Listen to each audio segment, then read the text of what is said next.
السلام عليكم ورحمة الله وبركاته. ازيكم عاملين ايه؟ طبعا انا غايبة عنكم بقالي كتير، بس معلش يعني لظروف صحية. النهاردة طبعا الخميس، فهنعمل مع بعض حاجة كده للأولاد.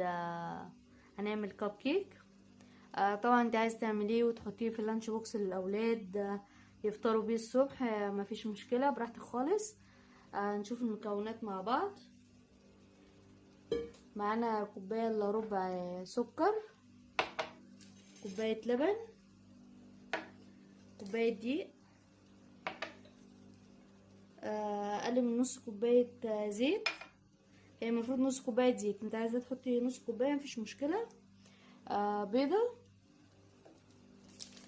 وفانيليا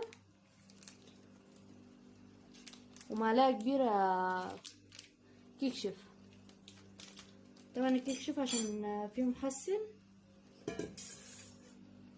هنحط الاول السكر،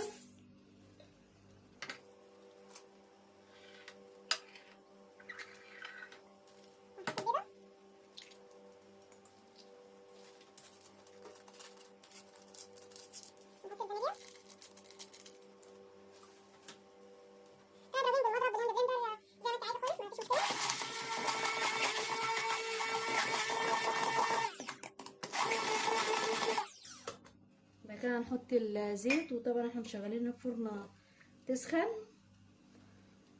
عشان اي كيك طبعا لازم الفرنة تبقى سخنة.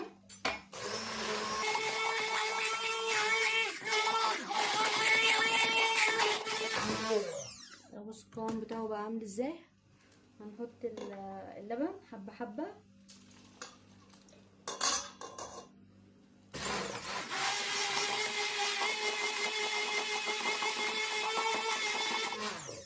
هننزل ببقية اللبن. طبعا انت عايزة تحطي لبن، عايزة تحطي برتقان، براحتك خالص.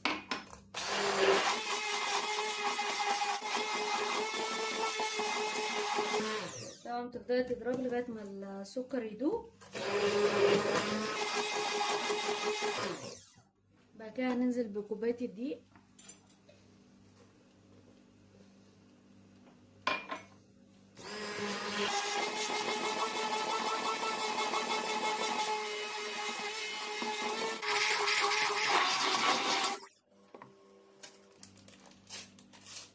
ننزل بمعلقة الكيك شيف، طبعا معلقة كبيرة.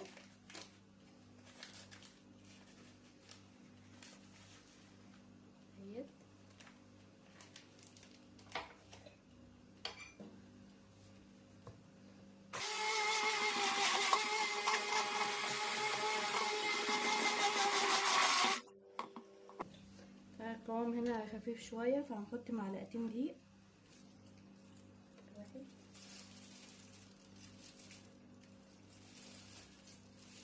هنحط 3 معالق. يعني كده احنا معانا كوباية وربع دقيق.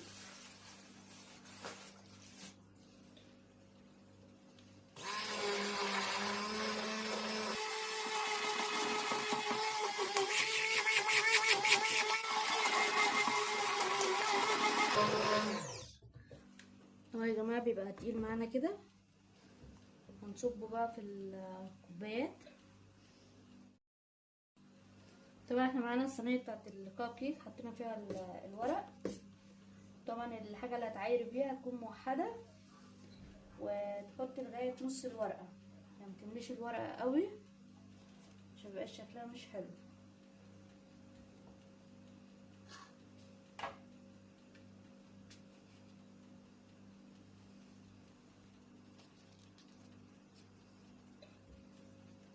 طبعا هعملهم كلهم ونحطهم على درجة حرارة 180 بتاع 20 دقيقة او 25 دقيقة في الفرن.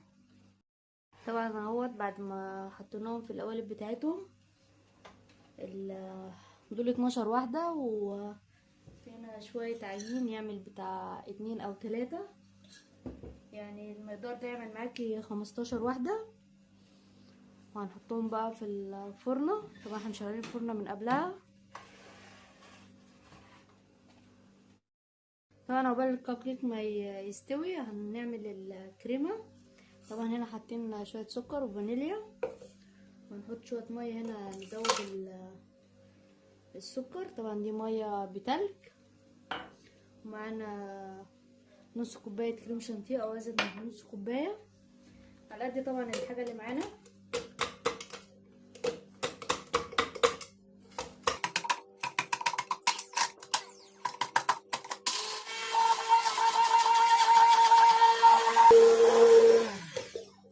طبعا ناس كتير سألتني على الهاند بلندر دوت. حلو. طبعا يا جماعه حاجه براون اصلا يعني ما بندورش وراها، حاجتهم حلوه. طبعا انا هنزود الميه واحده واحده.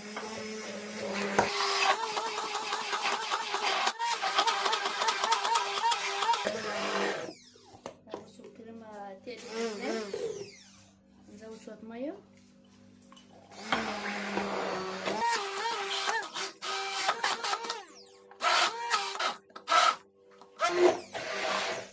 طبعا بصوا انا بالنسبه لي كده الكريمه تمام. بصوا متماسكه ازاي. هو يا جماعه بعد ما طلع من الفرن طبعا زي ما انتم شايفين هو لسه سخن. هو طبعا اخد في الفرن يا جماعه ربع ساعه، مش تلت ساعه. بصوا عامل ازاي.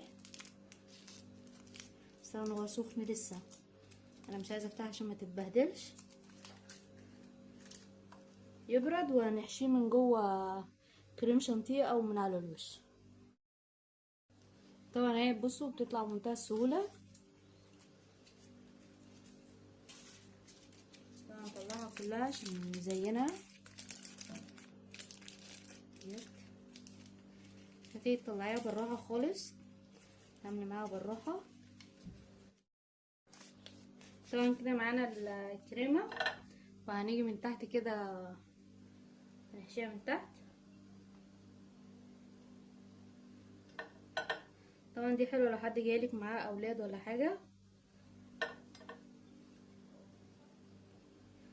مبقاش فيه بهدله والكلام دوت.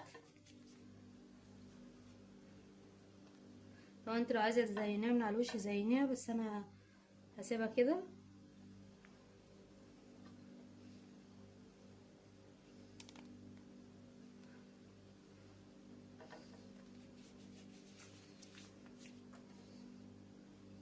طبعا انت عايز تحشيها مربى،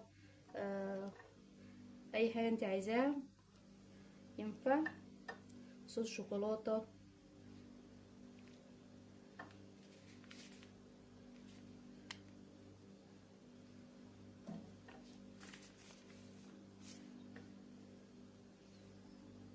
اهم حاجه بس القمع البلبله يكون ليها بوز.